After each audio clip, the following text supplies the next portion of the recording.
Each morning is a silent miracle.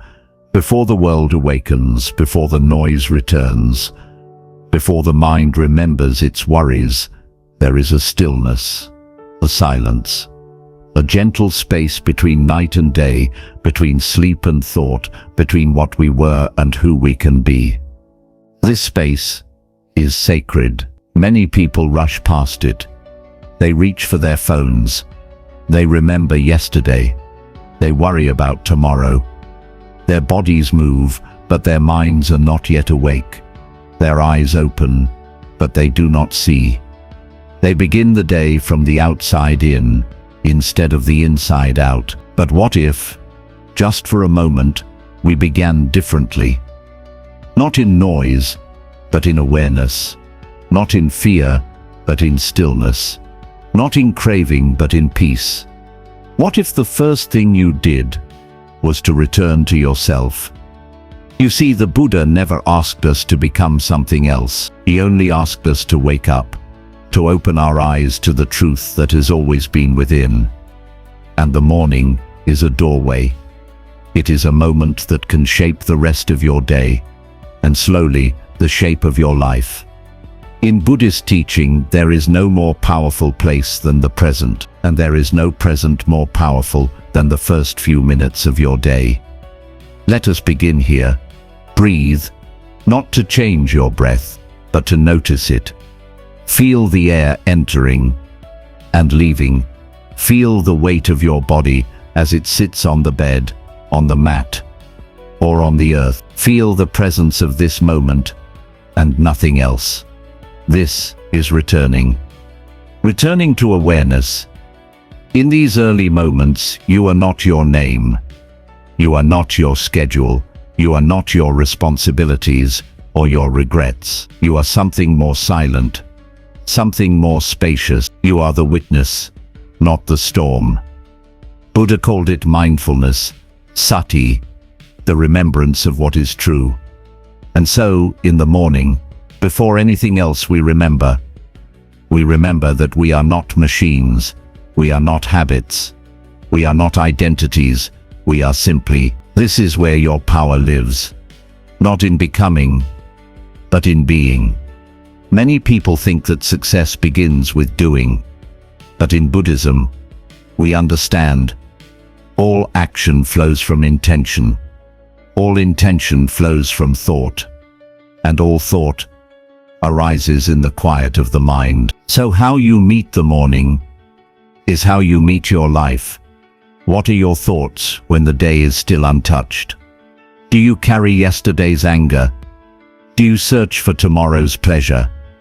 Or can you rest, even briefly, in the miracle of simply waking up? Waking up is not just something the body does, it is what the mind must do over and over again. Every morning the chance returns, and so we begin. We begin not with a task, but with a question. What is needed now? This is the first step of wise attention. We do not force answers, we listen. This is not the voice of craving, or fear, or pressure. This is the inner voice, quiet, compassionate and wise. When you begin to hear it, you are no longer a prisoner of habit. You become a student of life. This is how a monk begins the day. Not to control the world, but to understand it. Not to become powerful, but to become present. The Buddha taught that suffering arises from attachment. But what is attachment? It is the illusion that something outside of us can complete what is already whole. But in the morning, you are already whole. Nothing is missing. Nothing is broken. You are enough. The air is enough. The breath is enough. The silence is enough. And from this enoughness, wisdom grows. It begins small. You drink a glass of warm water, not out of habit, but as an offering to the body. You light a candle, not to chase the dark away, but to honor the light within. You sit, not to escape, but to return. This is the difference between routine and ritual. One is automatic, the other is sacred. So ask yourself, what are your rituals? Are you feeding the mind or numbing it? Are you waking up or merely moving? Because the truth is, every moment you give to awareness strengthens it, and every moment you give to distraction feeds confusion. This is not judgment, this is compassion. Compassion begins with seeing clearly, and clarity is born in stillness. The Buddha said, "With our thoughts, we make the world." So what kind of world are you making when your eyes first open? Is it a world of kindness? A world of gratitude? A world of enough? Or is it a world of comparison, craving, and chaos? This is why morning matters, because it is in the morning that you choose, not by effort, but by intention. So take this moment just now and breathe again. Feel your feet touching the ground. Feel the temperature of the air. Feel your heart, not racing to catch up, but simply beating, like it has since the day you were born. And whisper softly, in the language of your soul, "I am here, not elsewhere, not later, not behind or ahead, just here." This is presence. This is awakening. And it is available to you every single day. You do not need to be a monk. You do not need a mountain or a monastery. All you need is a little space and the willingness to return. Return to breath. Return to being. Return to now. Because this is where wisdom begins. Not in books, not in temples, but in the silence between two breaths. In the gentle choice to begin your day with clarity, instead of confusion, with peace, instead of pressure, with purpose, instead of performance. This is your practice, not just for monks, not just for saints, but for you, right now, right here, in this very morning. So begin not with noise, but with noticing. Begin not with scrolling, but with stillness. Begin not with fear, but with faith. Faith that what you are already is enough. Faith that inside you, even after all the storms, is a clear sky waiting to be seen. Faith that this very morning, no matter your past, you can begin again. Because you can. That is the power of the morning. That is the power of awareness. That is the path of the Buddha. And when we begin again, not just with breath, but with awareness, we begin to see what was once hidden. The patterns, the pain, the possibility. Morning is not just a time on the clock. It is a returning to your center, your source, your truth. Before the roles, before the expectation, before the noise of should and must, and more. There is a space where none of those things exist. And in that space, the most important question can be asked, who am I without my story? This is the question that every awakened one has asked. And it is the question that morning invites you to remember, not as a riddle, but as a return. Because your story is not who you are. It is something that has happened. It is not something that defines you. The Buddha taught that the self is not fixed. It is not a stone. It is a flame, constantly changing, flickering, moving with the wind of intention and attention. And each morning you are given the match again. What kind of fire will you light? Will it be the fire of craving, always burning, never satisfied, or the fire of clarity, bright, still, illuminating the path ahead? This is where intention comes in. Intention is not just a goal. It is not a task on a list. It is the heartbeat behind every action. Why are you doing what you're doing? Where is it coming from? Fear or love, obligation, or wisdom? This is why the early hours are sacred. Because in this stillness, you can see more clearly. You can feel more deeply. You can choose not from habit, but from heart. And so you ask again, what matters? Not what will make me look successful, or what will impress others, but truly, deeply, what will bring me peace, what will grow compassion, what will align my life with the wisdom that I already know, but often forget. The Buddha said, just as a candle cannot burn without fire, men cannot live without a spiritual life. Your spiritual life is not something separate from your worldly life. It is not something you do only on Sundays or in silence. It is in the way you wake up, in the way you walk, in the way you meet the world, softly, with presence, with honesty. And the morning is your training ground. So you sit, you breathe, you offer gratitude, not for what you have, but for the miracle of being here. Because this moment is rare, this life is fleeting, and every time the sun rises, it is not a guarantee, it is a gift. How many people did not wake today? How many never saw this sunrise? And yet, here you are, not by accident, but by invitation. Life is inviting you, again, to participate, to pay attention, to become awake not just in body, but in being.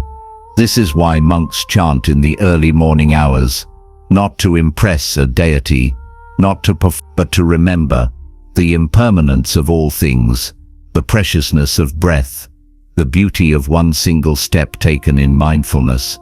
So too can you chant, not with sound, but with stillness. Let your life become a chant. Let your morning become a mantra. I am here. I am awake. I am enough. Repeat it until it is not just words but truth. Let that truth guide your breakfast. Let it shape your walk. Let it pour into your tea, your coffee, your shower, your silence. This is not fantasy. This is freedom. Freedom is not the absence of responsibilities. It is the presence of clarity. When you know what matters, the rest becomes lighter. When your first thoughts are peaceful, your next steps become powerful. This is not magic. It is practice. And like all practices, it begins again each morning.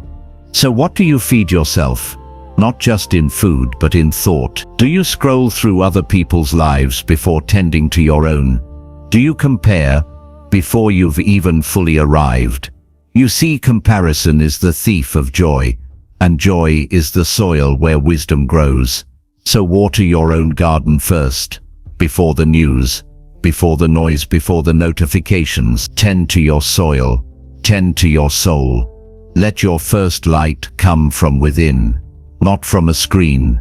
The Buddha did not awaken because he consumed more.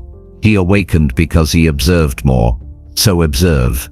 Observe your thoughts without judging them. Observe your breath without changing it. Observe your body without shame, just presence. This is compassion, not just for others, but for yourself. And when you cultivate compassion in the morning, you carry it with you. It lingers in your voice, in your eyes, in the way you listen. People feel it. You feel it. The world begins to shift, not because it changes, but because you have. You've become softer, clearer, stronger, like water, not stone. This is resilience, not resistance. You do not need to be hard to survive. You need to be true. The morning is your teacher in this. It does not rush. It does not shout. It simply rises, without effort, without apology. So rise like the morning, with gentleness, with purpose, with light. Do not run toward your day. Enter it. Let your presence arrive before your productivity. Let your awareness lead before your ambition. This is not laziness. This is wisdom. Because when you move with awareness, you move with power. And when you act from stillness, your actions become sacred. Let this be your practice. Let this be your offering, not to a God in the sky, but to the sacredness within, the you that is not lost in noise, the you that remembers the silence beneath every sound, The you that sees clearly, kindly, who you truly are. And you are not your schedule. You are not your income. You are not your roles. You are the awareness behind all of it. You are the space where life arises. And in that space, you are free. So return each morning. Return not to escape the world, but to meet it fully. Because the world needs more people who are awake. Not just in mind, but in heart. People who see before they judge. People who listen before they speak. People who understand before they act. That person can be you. If you begin here, in this morning, in this breath, in this moment, because no moment is small when it is filled with presence, and no morning is ordinary when it is met with wisdom. So wake up, not just from sleep, but from unconsciousness. Wake up, not just to do, but to be. Be here, be whole, be aware, because the way you begin becomes the way you live. And as you walk gently into the day, guided by awareness anchored in your breath, you begin to notice something else. How often the world tries to pull you away from yourself. The phone rings, the messages pile up, the responsibilities grow loud, the expectations tighten their grip. It is here, not before, but now, that the true practice begins. It's easy to be mindful when all is calm, but the art is in remembering when the storm comes.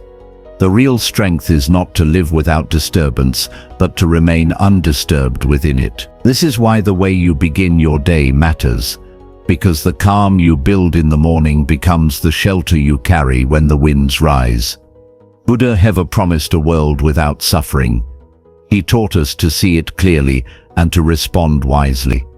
He showed us that it is not the storm that defines you. It is your relationship with the storm.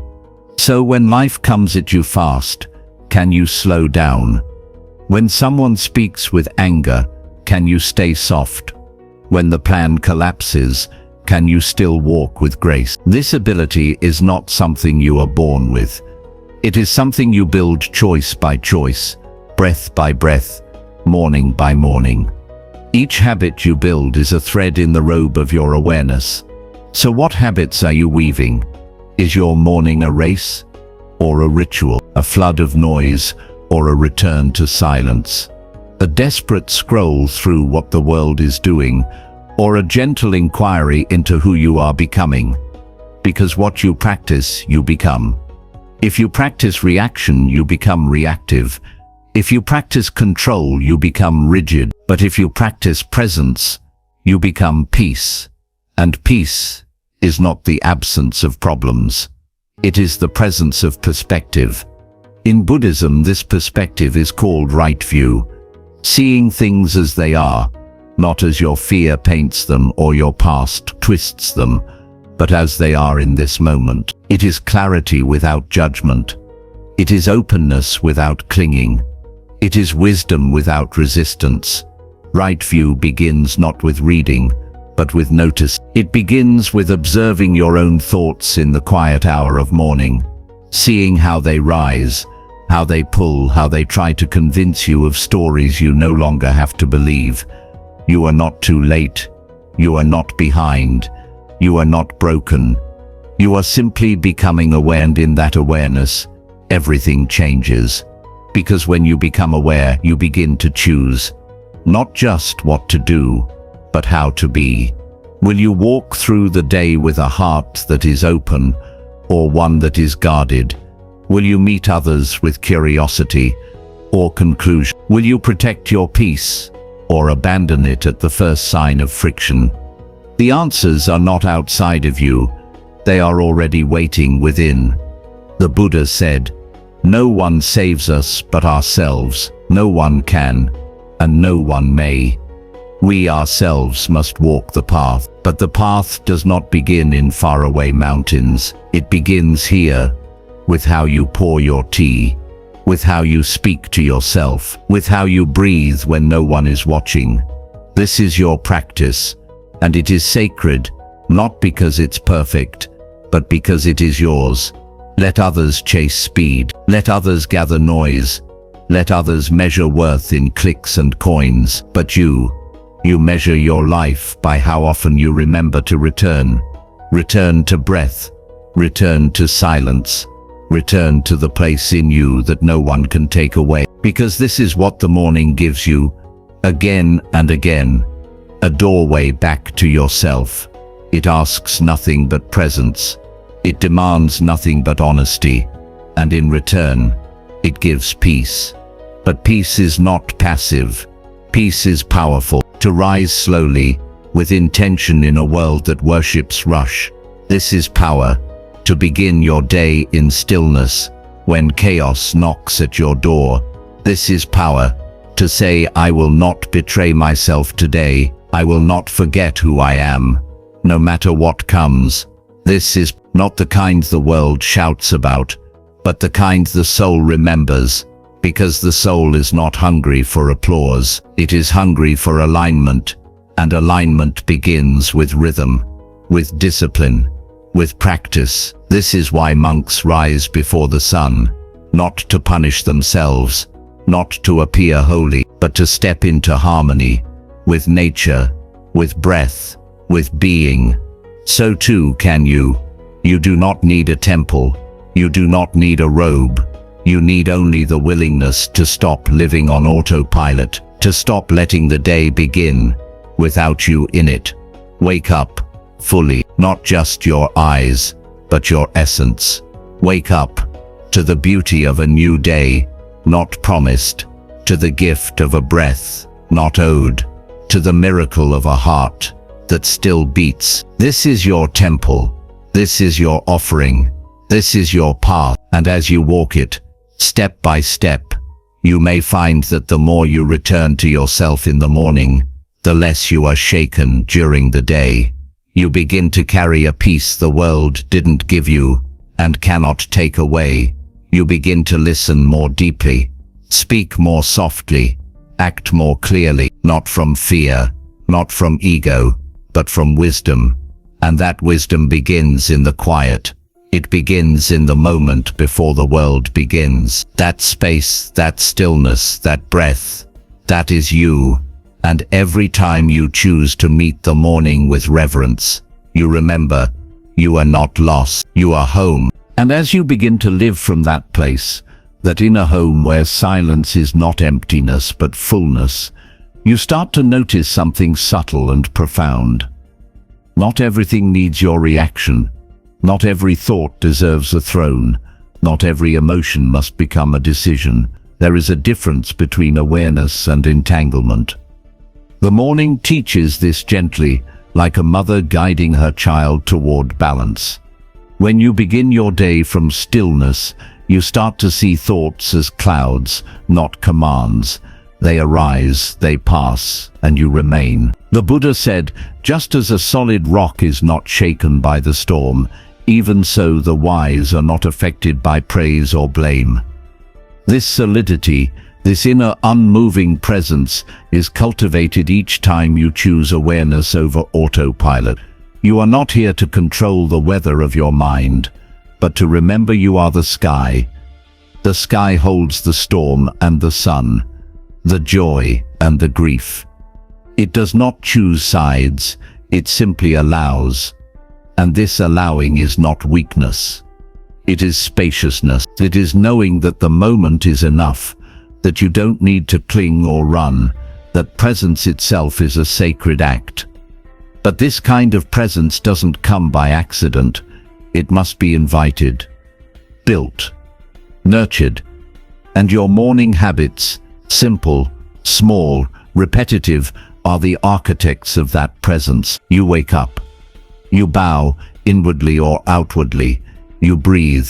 You ask, what is here now instead of what is next?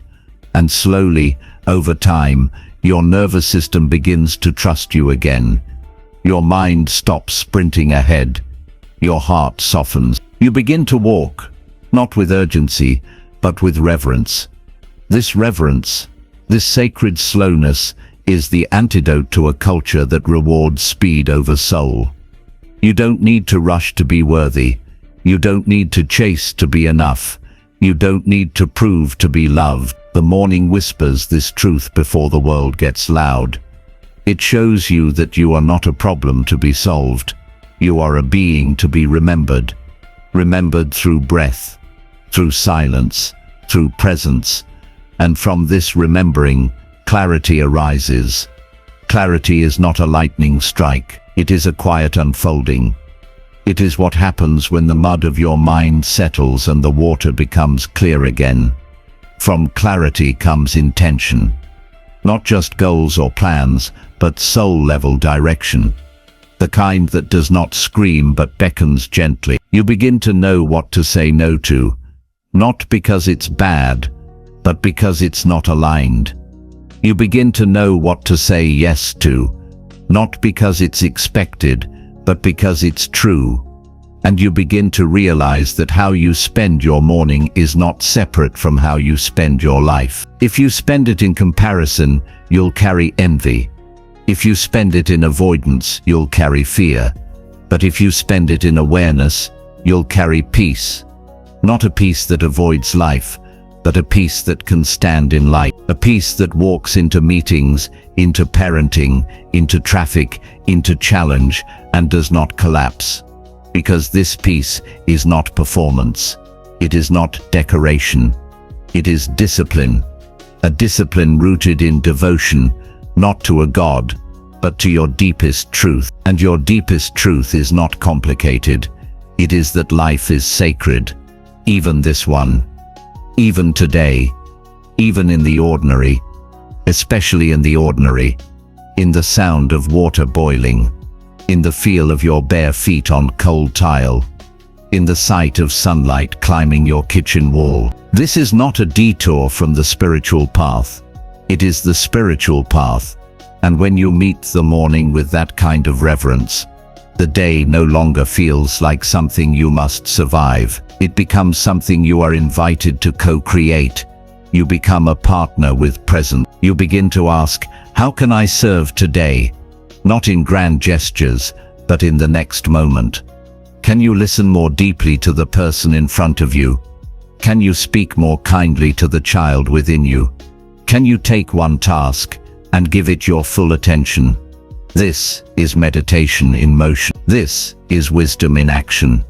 The Buddha taught not just about silence, but about skillful living, about how to bring compassion into conversation, how to bring mindfulness into money, how to bring clarity into conflict. And all of that begins, not on a cushion but in your orientation to the day. Do you rise to perform or to practice, to impress or to embody, to achieve or to awaken? These questions matter more than you know, because the most dangerous habit is forgetting that you are not your habits. And the most liberating habit is choosing the ones that bring you home. So if your morning feels heavy, start smaller. You don't need a perfect routine.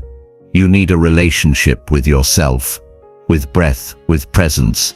Start with one conscious inhale, one sip of tea without distraction, one honest look inward. Then build from there. Each act of awareness is a brick in the foundation of a new way of being. And over time your mornings become temples, not made of marble but of moments. Moments where you chose peace over panic, stillness over scroll, compassion over control. And from those moments, you build a life, not of reaction but of realization. You realize you are not chasing the light. You are the light, covered, perhaps by layers of worry and noise, but beneath them, radiant. And each morning, you uncover a little more. So keep uncovering. Keep choosing the breath over the buzz. Keep returning to the silence beneath your name, your title, your plans. Because that silence is where your true power lives. Not the power to dominate, but the power to discern, the power to be still, and in that stillness to know what matters most. And what matters most is never complicated. It is love, it is presence, it is truth. And these are not found in faraway places. They are cultivated right here, in the quiet hour before the world begins. in the gentle rituals you make sacred, in the way you meet yourself, honestly, tenderly, courageously. So begin again, not because yesterday was wrong, not because tomorrow is waiting, but because this moment, this breath, is the doorway home, and you are always welcome. To return home to yourself each morning is not an act of indulgence, it is an act of remembrance, a sacred rebellion against a world that teaches you to forget. Forget your breath, forget your body, forget your soul. You are told to be efficient, not present, to be productive, not peaceful, to win, not to wonder. But the Buddha never asked you to win anything. He simply asked you to wake up. And waking up is not about achieving a state. It is about recognizing that you were never separate from it. You were never separate from peace, only distracted. You were never separate from clarity, only clouded. You were never separate from love, only covered by layers of fear, ambition, and noise.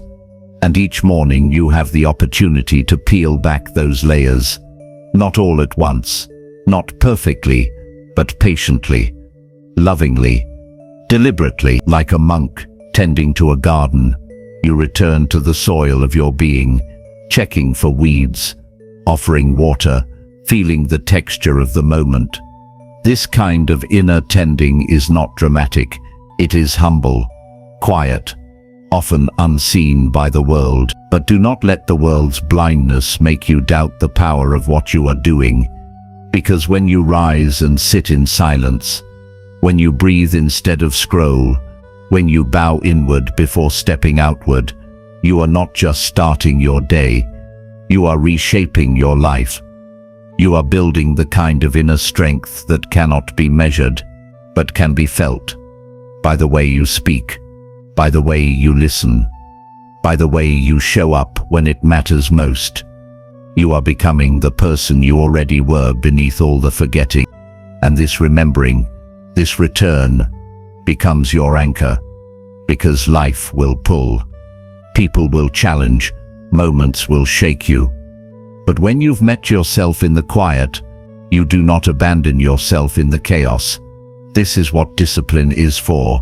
Not punishment, not rigidity, but remembrance. Discipline reminds you of who you are when the world tries to tell you otherwise. Discipline is the hand that brings you back to center when everything else wants to pull you apart. And in the early hours of the day, before the noise rises, that discipline becomes devotion, not to perfection, but to presence. You brush your teeth as if it matters, because it does. You drink your tea as if it's sacred, because it is. You walk across the room as if your feet were blessing the ground, because they are. This is not romanticism. This is mindfulness. And mindfulness, as the Buddha taught, is not something we turn on for meditation, then forget. It is the very fabric of how we live. So ask yourself, can I bring the same attention I give to spiritual ideas, to spiritual action? Can I meet the mundane with the same care I give the meaningful? Because in Buddhism, there is no mundane, there is no spiritual and non-spiritual, there is only awareness or absence. And your morning is your greatest training ground. Each moment is your teacher. Each breath is your guide. Each thought is your reflection. And the more you notice without judgment, the more you begin to trust yourself again. You begin to trust your intuition, your silence, your enoughness. You stop trying to fix the world and start trying to understand your own mind. This is the root of all transformation. Not changing what is outside, but shifting how you relate to what's inside. And how do we relate? With curiosity, not criticism. With compassion, not control. This is the kind of inner relationship that morning makes possible. When the world is still, you can hear yourself again. Not the voice of fear that rushes you, not the voice of comparison that shames you, but the voice of truth that speaks softly and steadily. You are already whole. From this wholeness, action becomes effortless. You move, not to become enough, but because you already are. You speak, not to prove, but to share. You love, not to be loved, but because you are love in motion. This is the fruit of right intention, another of the Eightfold Path. The Buddha taught, right intention flows from right view. When you see clearly that your worth is not in question, you stop making decisions from fear. You stop hustling for love. You stop grasping for approval. You begin to move with calm certainty, like the ocean's tide, inevitable, patient, purposeful, and others will feel this in you. They may not know why they feel calmer in your presence, why your words soothe, why your silence heals, but it is because you have tended to your own roots before reaching into the world. You have filled your own cup before offering it to others. This is not selfishness. It is the only way to love well, because love that comes from emptiness is not love, it is need. But love that comes from fullness is generosity. So be generous with yourself each morning. Give yourself presence. Give yourself patience. Give yourself permission to begin again. No matter what yesterday held, no matter what waits today, this moment is yours, not to own, but to honor. So honor it with your breath, with your attention, with your sacred, imperfect aliveness, because you are not here to be perfect. You are here to be real, to rise slowly, breathe deeply, move gently, and live from the inside out. This is what morning habits are about. Not control, but connection. Not hustle, but harmony. Not performance, but presence. And presence, the Buddha taught, is the gateway to all liberation. Because when you are present, you are no longer a slave to your mind. You are no longer chasing something that was never missing. You are no longer waiting to arrive. You realize you are the arrival. So sit, breathe, bow, rise, and begin. Not a day, but a devotion. Not a routine, but a return. Return to breath. Return to clarity. Return to the life that is waiting to be lived. Not someday, but now. This is the path, not forward, but inward. And each morning, you are invited to walk it again. And so, as the light returns and the day unfolds, you begin to understand that your morning was never about what you accomplished, it was about how you arrived. You arrived not as a machine in motion, but as a presence in stillness. Not as someone trying to catch the world, but as someone ready to meet it. You did not need to rush, you did not need to impress, you simply needed to be. And from that being, the doing became sacred. Even the smallest act, brushing your hair, tying your shoes, turning a doorknob, carried the scent of mindfulness. Not because of the act itself, but because of the awareness within it. This is what the Buddha meant when he spoke of the middle way, a path not of extremes but of intimacy with the moment, with your own mind, with the reality of life as it is. Not always pleasant, not always predictable, but always precious. You begin to notice that your resistance softens. You stop needing the morning to be perfect. You stop needing yourself to feel ready. You simply begin exactly as you are. And this beginning, this gentle return, becomes more than a ritual. It becomes a relationship. You are no longer performing for life. You are in partnership with it. You walk slower, not because you are lazy, but because you are present. You speak softer, not because you are unsure, but because you are certain. You let others pass, not because you are behind, but because you are free. This is what freedom looks like in practice, not grand, not loud, but liberated in every gesture. And it begins with a choice so small the world may never notice: to pause, to breathe, to return, again and again, like the sun itself, showing up not with force but with consistency, never rushing, never comparing, just rising. And so too you rise. Not once, not finally, but daily. Because awakening is not a destination, it is a rhythm. Some days will be harder. The mind will resist. The body will ache. The world will shout. But you will remember, not because you are trying to be spiritual, but because you have tasted what it's like to be awake. And once you've tasted it, you cannot go back. You may forget. You may stumble. You may fall into old habits. But the path will always call you home. Because the path is not somewhere else. It is not in a temple or a retreat. It is not hidden behind scriptures or mantras. The path is your life right now, as it is. And the way you walk it begins with how you rise each morning. Not with noise, not with panic, but with peace. And from that peace, you begin to live differently.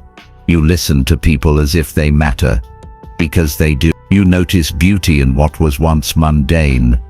The rhythm of rain, the flicker of candlelight, the way your breath fogs the window. You offer kindness, not because someone deserves it, but because you are it.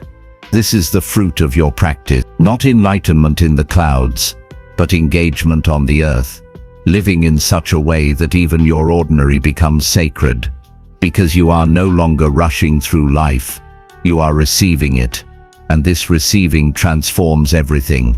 The way you eat, the way you walk, the way you rest, the way you greet the mirror in the morning, not with judgment, but with gentleness. And in that gentleness, you begin to heal, not from trauma all at once, not from wounds by force, but slowly like morning light on frost, soft, persistent, undeniable. And healing leads to wholeness. Wholeness is not a state without pain. It is a state without separation. You stop separating your spiritual self from your real self. You stop separating the sacred from the simple. You stop separating yourself from yourself. You become one, whole.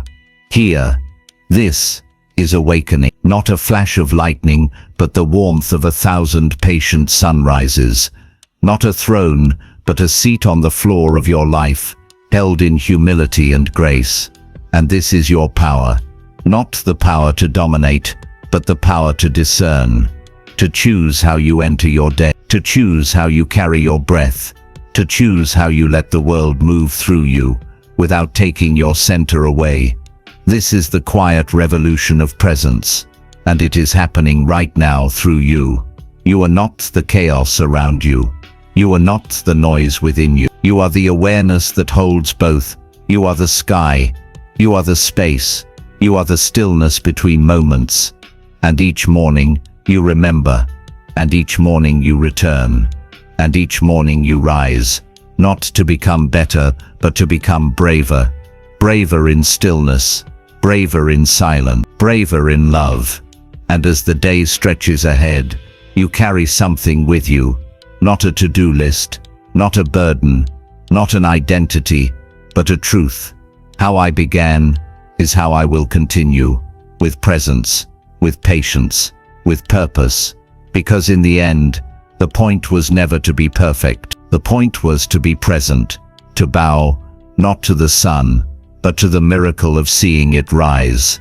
To bow not to a God outside, but to the divinity within. To live not as someone trying to keep up, but as someone finally awake. So when you rise tomorrow, remember this.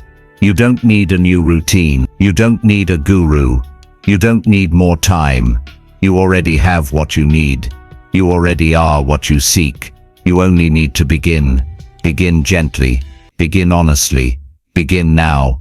And let every morning from this one forward be your return.